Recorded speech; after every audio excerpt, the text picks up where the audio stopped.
चंद्रयान 3 के बाद भारत सूर्य mission Aditya L1 launch हो चुका है। इसरो ने 3 सितंबर को बताया कि आदित्य L1 उपग्रह एकदम ठीक है और ये सामान्य ढंग से काम कर रहा है। एजेंसी ने कहा है कि आदित्य L1 की पृथ्वी की कक्षा से संबंधित पहली प्रक्रिया सफलतापूर्वक पूरी कर ली गई है। इस सफलता के बाद इसरो कई और प्रोजेक्ट को अंजाम देने वाला है। चंद्रयान 3 का मकसद है कि वो चंद्रमा के दक्षिणी ध्रुव में पानी की तलाश करेगा, ईंधन की तलाश करेगा, चांद पर मौजूद केमिकल, वहाँ की मिट्टी, वहाँ की चट्टानों पर रिसर्च करेगा। तो क्या इतने भर से चांद पर रिसर्च पूरी हो जाएगी? क्या इतने भर से ही इंसान चांद पर बस्तियां बसा लेगा? इसके लिए चांद पर और भी लंबी रिसर्च की जरूरत है और इसके लिए इसरो फिलहाल कम से कम एक और मिशन लॉन्च करने की तैयारी कर रहा है। लेकिन इस बार ये मिशन भारत अकेले नहीं कर रहा है, बल्कि इस बार भारत का साथ दे रहा है जापान। जाक्सा के साथ मिलकर चांद पर मिशन भेजेगा। इसरो, जापान की स्पेस एजेंसी और भारत की स्पेस एजेंसी इसरो मिलकर साल 2025 में चांद पर एक और मिशन प्लान कर रहे हैं, जिसका नाम है ल्यूपेक्स, यानी कि लूनर पोलर एक्सप्लोरेशन। इसका मकसद स्थायी रूप से ढके हुए चांद को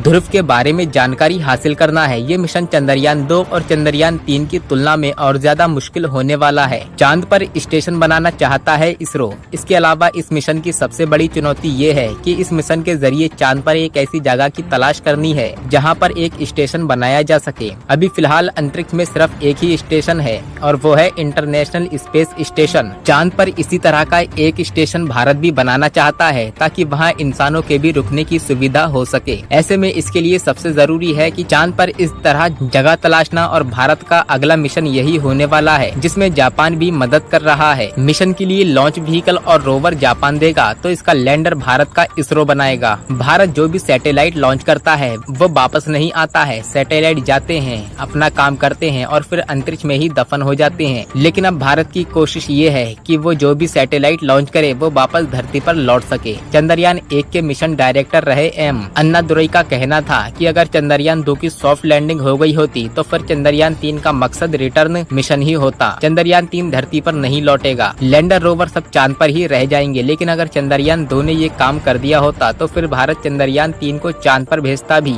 और उसे वापस भी बुलाता। हालांकि अब इसरो जो अपना अगला मिशन प्लान कर रहा है वो एयरक्राफ्ट को भेजने और उसे वापस बुलाने के लिए कर रहा है। इसके लिए इसरो को एक और ऐसा स्पेसक्राफ्ट चाहिए जो न सिर्फ चांद पर जाकर सॉफ्ट लैंडिंग कर सके, बल्कि वो चांद से वापस आकर धरती पर भी सॉफ्ट लैंडिंग कर सके। चीन साल 2020 में एक ऐसा मिशन भेज चुका है। चीन ने 23 नवंबर 2020 को चांगी 5 नाम से सैटेलाइट को लॉन्च किया था। वो सैटेलाइट 1 दिसंबर 2020 को चांद की सतह पर पहुंचा था और फिर 16 दिसंबर 2020 को चीन का स्पेसक्राफ्ट धरती पर भी लौट आया था। अब भारत भी कुछ ऐसी ही प्लानिंग कर रहा है ताकि वो चांद के बारे में और भी ज्यादा जानकारी जुटा सके।